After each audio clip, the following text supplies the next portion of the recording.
트럼프의 미국은 도덕적 정당성을 갖춘 강대국에서 집세를 요구하는 집주인으로 바뀌었다. 트럼프 행정부가 세계의 경찰 역할에서 손을 떼고 미국 우선주의 노선을 추구하면서 아시아 국가로부터 신뢰를 잃게 됐다고 지적하며 싱가포르 국방장관이 한 말입니다. 즉, 트럼프 행정부에서는 내 편이 따로 있는 것이 아니라 오직 거래만 있을 뿐이라는 말입니다. 트럼프 대통령은 이번 젤렌스키 대통령과의 정상회담에서 전례 없는 상황으로 거래가 성사되지 않자 바로 군사 지원을 전면 중단시켰습니다. 미국의 우방국인 우크라이나였지만 미국에 전적으로 의지하며 아무런 카드가 없었던 우크라이나는 미국에 굴복할 수밖에 없었습니다. 젤렌스키 대통령은 바로 상황 수습에 들어가 끝없는 전쟁을 원치 않는다며 즉각 공중과 해상에서 휴전할 수 있다고 말했습니다. 이처럼 트럼프의 미국이 동맹도 경제적이거나 지정학적으로 이익이 되지 않을 때는 과감한 조치를 취할 수 있다는 것을 보여줬습니다. 4일 상하원 합동연설에서는 한국을 콕 집어 한국의 대미 평균 관세율이 미국의 4배나 된다고 주장했습니다. 사실상 한미 FTA를 체결해 대부분의 상품을 무관세로 교역하고 있는데도 억지 주장을 한 것입니다. 또 군사적으로나 다른 많은 방식으로 도와주는데도 한국이 이런 조치를 취한다며 한국에 대해 불만을 드러냈습니다. 그럼에도 현실적으로는 정반대의 행보가 예고되며 눈길을 끌고 있습니다.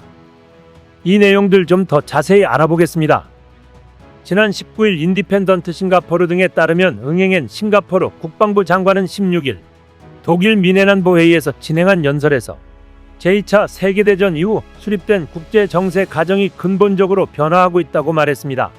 그는 60여 년 전 미국 주도 자유주의 국제 질서를 강조한 존 F 케네디 대통령의 취임 연설 이후 미국은 식민 지배 같은 폭정을 더 강력한 다른 폭정으로 대체하는 것을 허용하지 않는 국가로 인식됐다며, 그러나 이제 아시아에서 미국 이미지는 해방자에서 혼란을 일으키는 자, 임대료를 요구하는 집주인으로 변했다고 비판했습니다.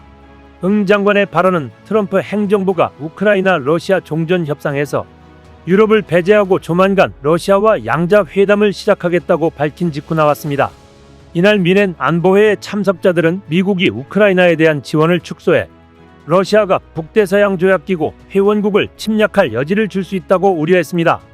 응 장관은 트럼프 행정부가 세계를 상대로 관세 전쟁을 선포하고 외교 국방 분야에서도 협력 대가를 노골적으로 요구하면서 아시아 국가가 타격을 입게 된 점도 지적했습니다.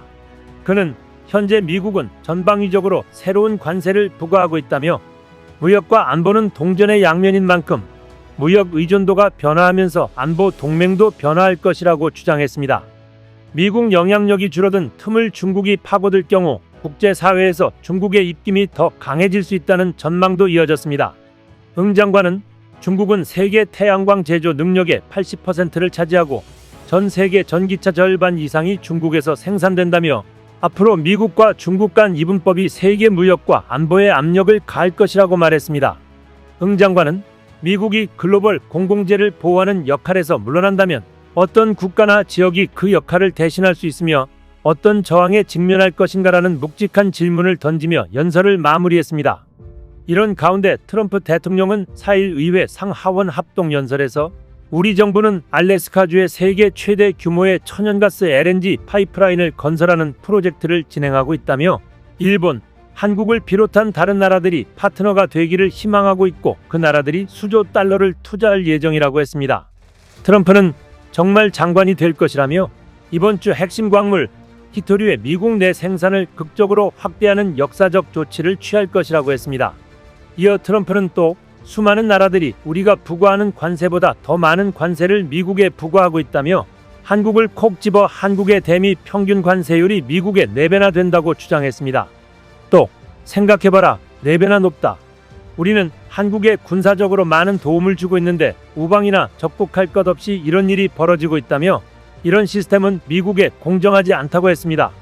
트럼프는 4월 2일 상호 관세를 부과한다는 자신의 계획을 재확인하며, 그들이 우리에게 무슨 관세를 부과하던 우리도 관세를 부과한다.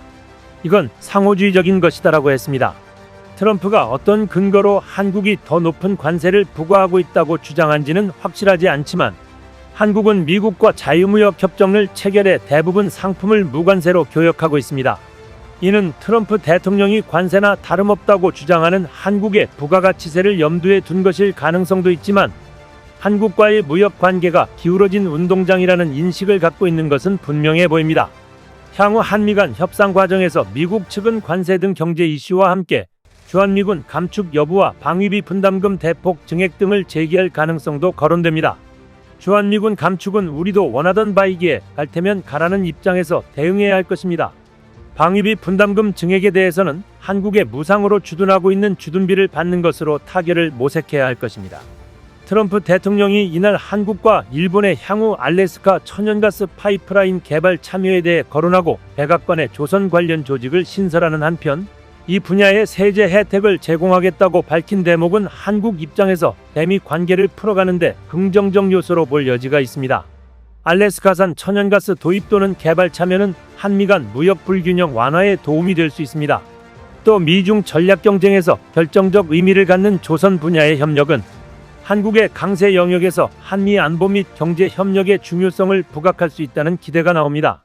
이에 대해 한국은 한 가지 더 얻어갈 수 있는 발판이 마련될 것으로 보이는데요.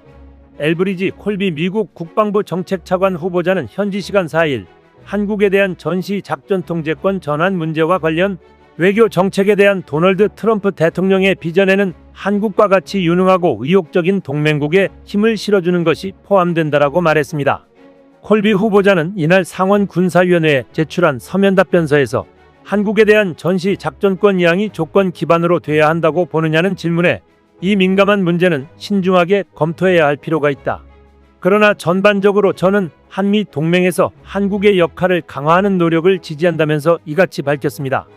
앞서 한미 양국은 2012년 4월까지 전시작전권을 한국에 전환하기로 했으나 2010년 6월에 안복 공백 우려 등의 이유로 2015년으로 연기됐습니다.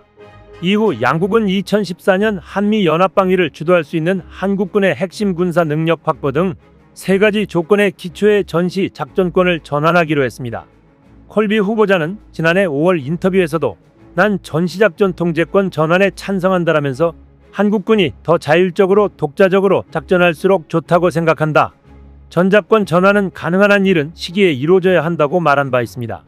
콜비 후보자는 또 서면 답변서에서 한미 동맹에 대해 한미 동맹은 미국의 이익에 핵심적이며 아시아에서 미국의 지정학적 위치에 초석이라면서 미국과 한국이 직면한 보다 넓은 범위의 지정학 및 군사적 환경을 반영할 수 있도록 동맹을 계속 업데이트하는 것이 중요하다고 밝혔습니다. 또 한국에 대한 확장 억제 제공 문제와 관련 미국과 한국의 방어와 억제를 위한 전략적 태세는 신뢰할 수 있고 확고해야 한다고 믿는다라고 말했습니다. 그는 북한과 중국이 핵 능력을 계속 확장한다면 한국과 전략적 협력을 확대하기 위한 추가 옵션을 검토해야 하느냐는 질문에 그렇다. 중국과 북한이 극적으로 그들의 핵무기를 늘리고 있다는 점을 고려할 때 우리는 지금 그렇게 해야 한다고 생각한다고 답했습니다. 콜비 후보자는 서면 답변서에서 동맹국의 방위비 분담 문제와 관련해 한국, 폴란드, 이스라엘을 우수 사례로 언급했습니다.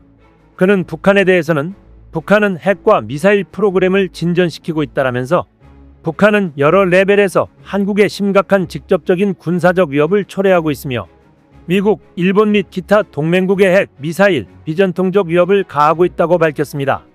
그는 북한과 같은 불량 국가 위협에 대응하는 데 있어서 미국의 본토 미사일 방어 체계 개선은 필수라면서 미국은 중국과 러시아의 핵미사일 무기 증가도 고려해야 한다고 강조했습니다. 포린 어페어스 1,2월호에 게재된 한국이 핵무장을 해야 하는 이유라는 논문에 보면 한국은 북한의 핵위협 속에서 핵무장을 할 수밖에 없으며 미국 역시 이를 받아들일 가능성이 크다고 분석했습니다. 북한의 대륙간탄도 미사일 ICBM 보유로 인해 미국의 확장 억제력 신뢰성이 영구적으로 약화됐으며 한국이 자체적인 핵무장을 통해 안보를 확보해야 한다는 논리를 펼쳤습니다. 연구진은 미국이 동맹국들의 핵무장을 반대해왔지만 전략적 필요에 따라 영국, 프랑스, 이스라엘, 인도, 파키스탄 등의 핵 보유를 용인한 사례가 있다며 한국 역시 예외가 아닐 것이라고 주장했습니다. 이 논문은 한국이 핵을 보유하더라도 그 규모가 제한적일 것이며 이에 따라 한미동맹이 파기될 가능성은 낮다고 분석했습니다. 연구진은 한국의 핵 보유가 일본, 대만 등의 핵무장 연쇄를 촉발할 가능성이 낮고 민주주의 국가로서 핵을 책임 있게 관리할 것이라는 점을 근거로 들었습니다. 북한과 중국의 핵 위협이 지속하는 상황에서 한국의 핵무장은 정당한 선택이며 이는 한미동맹을 반드시 약화하는 요소가 되지는 않을 것으로 봤습니다. 트럼프 시대의 한국은 더 강력한 국가로 발돋움할 것입니다. 이상 시온TV였습니다.